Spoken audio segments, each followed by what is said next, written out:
ಗ್ಯಾರಂಟಿಯ ಮಧ್ಯೆ ಅಂಗನವಾಡಿ ಸಹಾಯಕಿಯರು ಬಡವಾಗ್ತಿದ್ದಾರೆ. ಅಂಗನವಾಡಿ ಕಾರ್ಯಕರ್ತೆಯರ ಸಂಬಳಕ್ಕೂ ಕೂಡ ಹೊಡೆತ ಬಿದ್ದಿದೆ. 3 ರಿಂದ 4 ತಿಂಗಳ ವೇತನ, ಗೌರವ ಧನ ಇಲ್ಲದೆ ಪರದಾಡ್ತಾ ಇದ್ದಾರೆ ಅಂಗನವಾಡಿ ಸಹಾಯಕಿಯರು. ಅಂಗನವಾಡಿ ಕಾರ್ಯಕರ್ತೆಯರ ಸಂಬಳಕ್ಕೂ ಕೂಡ ಹೊಡೆತ ಬಿದ್ದಿದೆ. Guarantee effect. ಗೃಹಲಕ್ಷ್ಮಿ ಜಾರಿಯಿಂದ ಇಲಾಖೆಯಲ್ಲಿ ಹಣದ ಕೊರತೆ ಆಗಿದೆ. ಅಂಗನವಾಡಿ ಕಾರ್ಯಕರ್ತೆಯರ ಸಂಬಳಕ್ಕೂ ಕೂಡ ಇದು ಹೊಡೆತ ಕೊಟ್ಟಿದೆ. ಒಂದು ಕಡೆ ಅಂಗನವಾಡಿಗಳ ಆಹಾರದ ಗುಣಮಟ್ಟ ಹದಗೆಟ್ಟಿದೆ, ಇನ್ನೊಂದು ಕಡೆ ಅಂಗನವಾಡಿ ಸಹಾಯಕಿಯರಿಗೆ ವೇತನ ಇಲ್ಲ. ಜೂನ್, ಜುಲೈ, ಆಗಸ್ಟ್ ತಿಂಗಳ ಗೌರವ ಧನ ಇಲ್ಲದೆ ಕಂಗಾಲಾಗಿದ್ದಾರೆ ಅಂಗನವಾಡಿ ಸಹಾಯಕಿಯರು. ಸಾವಿರಾರು ಕಾರ್ಯಕರ್ತೆಯರು, ಸಹಾಯಕರಿಗೆ ಅಲ್ಲಿ ವೇತನ ಸಿಗ್ತಾ ಇದೆ. ವೇತನ ಇಲ್ಲದೆ ಕುಟುಂಬ ನಿರ್ವಹಣೆ ಮಾಡೋದಕ್ಕೂ ಕೂಡ ಪರದಾಡುವಂತ ಪರಿಸ್ಥಿತಿಯಲ್ಲಿದ್ದಾರೆ. ಅಂಗನವಾಡಿ ಕಟ್ಟಡಗಳ ಬಾಡಿಗೆ ಕೂಡ ಸರ್ಕಾರ ಪಾವತಿ ಮಾಡಿಲ್ಲ.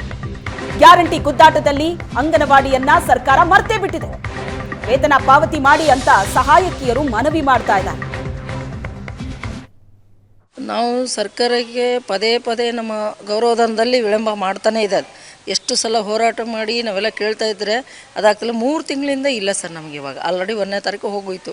3 ತಿಂಗಳಲ್ಲಿ ಇಲ್ಲ. ನಾವು ಕೇಳಿದರೆ ಅವರು ಇನ್ನೂ ಬಡ್ಜೆಟ್ ಇಲ್ಲ, 1 ತಿಂಗಳದ್ದು ಬಂದಿದೆ ಹಾಕ್ತೀವಿ ಅಂತಾರೆ. ಆದರೆ ಅದು ನಮ್ಮ ಕೈ ಸೇರೋವರೆಗೂ ಮತ್ತೆ 1 ತಿಂಗಳು ಆಗುತ್ತೆ ಅಂತ ನಮಗೆ guarantee sir. June, July, August ಇದೆ ಸರ್. ನಮಗೆ ಜೂನು, ಜುಲೈ, ಆಗಸ್ಟಲ್ಲಿ ಬರಬೇಕು. ಕಾರ್ಯಕರ್ತರ ಆಧಾರದ ಮೇಲೆ, ನಮ್ಮ ಸೇವಾ ಆಧಾರದ ಮೇಲೆ ಬೇರೆ ಬೇರೆ ರೀತಿಯಲ್ಲಿ ಇದೆ ಅಂಗನವಾಡಿ ಕಾರ್ಯಕರ್ತರಿಗೆ ಮತ್ತು ಇವಾಗ ನಮಗೆ ಸಂಬಳ ಆಗೋದು 3 ತಿಂಗಳಿಂದ ಆಗಿಲ್ಲ ಸರ್. ಜೂನ್, ಜುಲೈ, ಆಗಸ್ಟ್ಲಿಂದ ಆಗಿಲ್ಲ. ಪ್ರತಿ ತಿಂಗಳನ್ನು ಅವ್ರನ್ನ ನಾವು ಹೋರಾಟ ಮಾಡೇ ತೊಗೋಬೇಕಾಗತ್ತೆ ಸಂಬಳನ. ಪ್ರತಿ ತಿಂಗಳು ದುಡಿದ ಮೇಲೆ ನಮ್ಮ 5ನೇ ತಾರೀಕಿನೊಳಗೆ ನಮಗೆ ಸಂಬಳ ಬೇಕು. ಆದರೂ ಅವರು ಬಜೆಟ್ ಬಂದಿಲ್ಲ ಅಂತಾರೆ. ಆಮೇಲೆ ಕೆಲವೊಂದು ಅಂಗನವಾಡಿಗಳು ಬಾಡಿಗೆ ಒಳ್ಳೆ, ಆ ಬಾಡಿಗೆ ಸಹಿತ ನಾವೇ ಕಟ್ಟಬೇಕು. ಆಮೇಲೆ ಈ ಅಡ್ವಾನ್ಸ್ ಸಹಿತ ನಾವೇ ಕಟ್ಟಬೇಕು. ಆ ಸಂಬಳದೊಳಗೆ ನಾವು ಎಲ್ಲ ಮಾಡ್ಬೇಕಂದ್ರೆ ನಮ್ಮ ಕುಟುಂಬದ ನಿರ್ವಹಣೆ ಮಾಡೋಕ್ಕಾಗಂಗಿಲ್ಲ ಸರ್. ತರಕಾರಿ ಅಂತ ಇದೆ, ಕಿರಾಣಿ ಅಂತ ಇದೆ, ಇದೆಲ್ಲ ಉದ್ರಿ ಯಾರೂ ಕೊಡೋದಿಲ್ಲ. ಹಾಗಾಗಿ ನಮಗೆ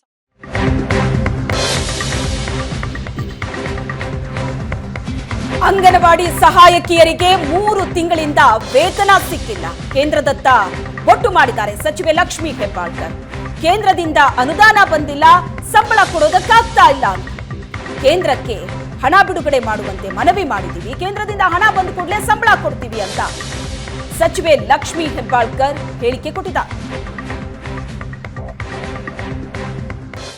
ಸಂಬಳ ಅನ್ನೋದೇನಿದೆ ಅದು ಕೇಂದ್ರ ಸರ್ಕಾರ ಮತ್ತು ರಾಜ್ಯ ಸರ್ಕಾರದ ಅನುದಾನ ಸೇರಿ ನಾವು ಸಂಬಳ ಕೊಡ್ತೀವಿ. ಇದು ಈ ರೀತಿಯಾದಂಥ ಪ್ರಾಬ್ಲಮ್ ಬರೀ ಮೊದಲನೇ ಬಾರಿಗೆ ಅಲ್ಲ. ಯಾಕಂದರೆ ಕೇಂದ್ರ ಸರ್ಕಾರದವ್ರು ವಿಳಂಬ ಮಾಡಿದಾಗ ಮ್ಯಾಚಿಂಗ್ ಅಮೌಂಟು ನಾವು ಸೇರಿಸಿ ರಾಜ್ಯ ಸರ್ಕಾರ ಕೊಡಬೇಕಾಗುತ್ತೆ. ಕೇಂದ್ರದಿಂದ ಇನ್ನೂ ಬಂದಿಲ್ಲ. ನಾವು ಕೂಡ ಬರೆದಿದ್ದೀವಿ, 3-4 ಸರಿ ಬರೆದಿದ್ದೀವಿ. ಮೊನ್ನೆ ನಮ್ಮ ಇಲಾಖೆ ಡೈರೆಕ್ಟ್ರು ಕೂಡ ಡೆಲ್ಲಿಗೆ ಹೋಗಿ ಬಂದಿದ್ದಾರೆ. ಸೊ ಆದಷ್ಟು ಶೀಘ್ರದಲ್ಲಿ ಈ ಎಲ್ಲರಿಗೂ ಕೊಟ್ಟಿದ್ವಿ. ಈ 3 ಜಿಲ್ಲೆಗೂ ಕೂಡ ಆದಷ್ಟು ಬೇಗ ಗಣಪತಿಯ ಒಳಗಡೆ ಕೊಡಲಿಕ್ಕೆ ಪ್ರಯತ್ನ ಮಾಡ್ತೀವಿ. ಸಂಬಳ ಅನ್ನೋದೇನಿದೆ ಅದು ಕೇಂದ್ರ ಸರ್ಕಾರ ಮತ್ತು ರಾಜ್ಯ ಸರ್ಕಾರದ ಡೀಟೇಲ್ಸ್ ಅನ್ನ ಕೊಡ್ತಾರೆ ನಮ್ಮ ಪ್ರತಿನಿಧಿ ಮಮತಾ ಸಂಪರ್ಕದಲ್ಲಿದ್ದಾರೆ. ಮಮತಾ, ಅಂಗನವಾಡಿ ಕಾರ್ಯಕರ್ತರಿಗೆ ಇಲ್ಲಿ ಸಂಬಳ ಆಗ್ತಾ ಇಲ್ಲ, 3 ತಿಂಗಳಿಂದ ಸಂಬಳ ಸಿಕ್ಕಿಲ್ಲ, ಕುಟುಂಬ ನಿರ್ವಹಣೆ ಮಾಡೋದೇ ಕಷ್ಟ ಅಂತ ಹೇಳ್ತಾ ಇದ್ದಾರೆ. ಇಂಥದ್ರ ಮಧ್ಯೆ ಇಲ್ಲಿ ಲಕ್ಷ್ಮೀ ಹೆಬ್ಬಾಳ್ಕರ್ ಅವ್ರು ಹೇಳ್ತಾ ಇರೋದು ಕೇಂದ್ರದಿಂದ ಅನುದಾನ ಬಂದಿಲ್ಲ ಅಂತ. ಈ ಜಟಾಪಟಿಲಿ ಅಂಗನವಾಡಿ ಕಾರ್ಯಕರ್ತೆಯರ ಪಾಡೇನು ಅಂತ ಹಾಗಾದ್ರೆ? ಶ್ವೇತಾ, ಹೌದು, 3 ತಿಂಗಳಿಂದ ಅಂಗನವಾಡಿ ಸಹಾಯಕಿಯರು ಜೊತೆಗೆ ಶಿಕ್ಷಕಿಯರಿಗೂ ಕೂಡ ಸಂಬಳ ಬಂದಿಲ್ಲ. ಹಾಗಾಗಿ ಅವರೆಲ್ಲರೂ ಕೂಡ ಜೀವನ ನಿರ್ವಹಣೆ ಅದರಿಂದನೇ ಮಾಡ್ತಾ ಇದ್ರು. ಆದರೆ ಈಗ ಅವರು ಪರದಾಡ್ತಾ ಇರುವಂತಹ ಪರಿಸ್ಥಿತಿ ಎದುರಾಗಿದೆ. ಯಾಕಂತಂದ್ರೆ ಒಂದು ಕಡೆ ಸರ್ಕಾರ ಗ್ಯಾರಂಟಿ ಯೋಜನೆಗಳಿಗೆ ದುಡ್ಡು ತರೋದ್ರಲ್ಲೇ ಗುದ್ದಾಟದಲ್ಲಿ ಒದ್ದಾಡ್ತಾ ಇದ್ದಾರೆ. ಅದರ ಮಧ್ಯೆ ಈಗ ಸಿಕ್ಕಾಕೊಂಡಿರುವಂತದ್ದು ಅಂಗನವಾಡಿ ಸಹಾಯಕಿಯರು ಮತ್ತು ಶಿಕ್ಷಕಿಯರು.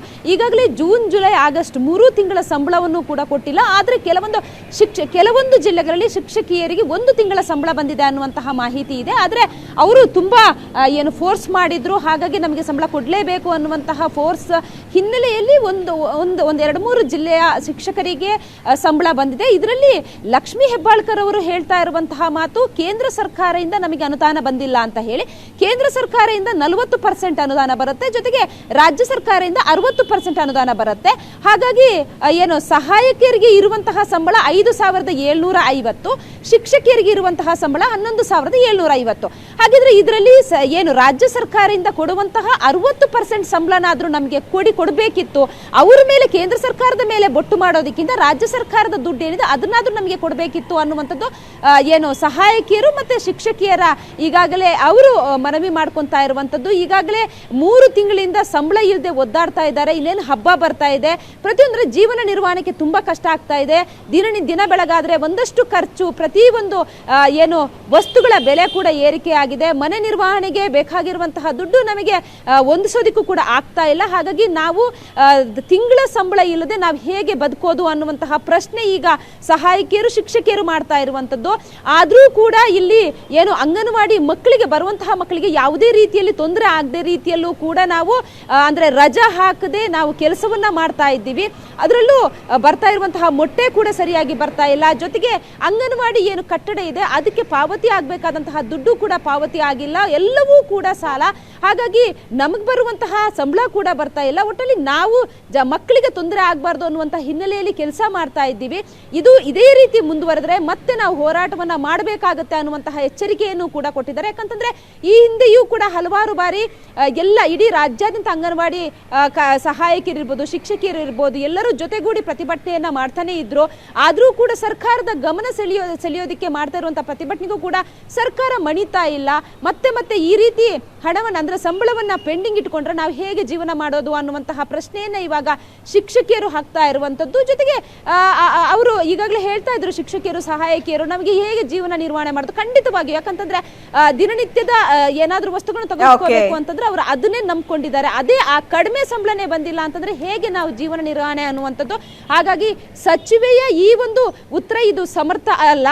ಇದಕ್ಕೆ ನಮಗೆ ಬೇಕಾಗಿರುವಂತದ್ದು ಸಂಬಳ ಇಲ್ಲ ಅಂತಂದ್ರೆ ನಾವು ಮತ್ತೆ ಮುಂದಿನ ದಿನಗಳಲ್ಲಿ ಮತ್ತೆ ಹೋರಾಟ ಅಂದ್ರೆ ದೊಡ್ಡ ಮಟ್ಟದಲ್ಲಿ ಹೋರಾಟವನ್ನ ಮಾಡಬೇಕಾಗುತ್ತೆ. ಅಂಗನವಾಡಿ ಕೇಂದ್ರಗಳನ್ನ ಬಂದ್ ಮಾಡಬೇಕಾಗುತ್ತೆ ಅನ್ನುವಂತಹ ಮಾಹಿತಿಯನ್ನು ಕೂಡ ನೀಡಿದ್ದಾರೆ Shweta. Yes, thank you Mamata ನಿಮ್ಮೆಲ್ಲ ಡೀಟೇಲ್ಸ್ಗೆ. ಅಂಗನವಾಡಿ ಕಾರ್ಯಕರ್ತೆಯರಿಗೆ ಇಲ್ಲಿ ಸಂಬಳ ಆಗ್ತಾ ಇಲ್ಲ, ಆದ್ರೆ ಸಚಿವರನ್ನ ಕೇಳಿದ್ರೆ ಕೇಂದ್ರದಿಂದ ಅನುದಾನ ಬಂದಿಲ್ಲ, ಹಾಗಾಗಿ ಸಂಬಳ ಕೊಡೋದಕ್ಕೆ ಆಗ್ತಿಲ್ಲ ಅನ್ನೋ ಸ್ಟೇಟ್ಮೆಂಟ್ ಅನ್ನ ಕೊಟ್ಟಿದ್ದಾರೆ. ಆದ್ರೆ ಈಗ ಅಂಗನವಾಡಿ ಕಾರ್ಯಕರ್ತೆಯರು ಕೇಳ್ತಾ ಇರೋದು ಎಷ್ಟರ ಮಟ್ಟಿಗೆ ಸರಿ? 3-4 ತಿಂಗಳಾಗಿದೆ ಈಗಾಗಲೇ ಸಂಬಳ ಕೈಗೆ ಸಿಗದೇನೆ ಬದುಕೋದು ಹೇಗೆ ನಾವು ಅಂತ ಪ್ರಶ್ನೆ ಮಾಡ್ತಿದ್ದಾರೆ.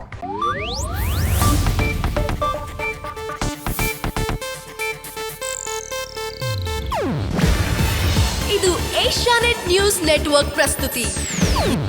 ನೀವು ನೋಡ್ತಿದ್ದೀರಾ ಏಷ್ಯಾನೆಟ್ ಸುವರ್ಣ ನ್ಯೂಸ್.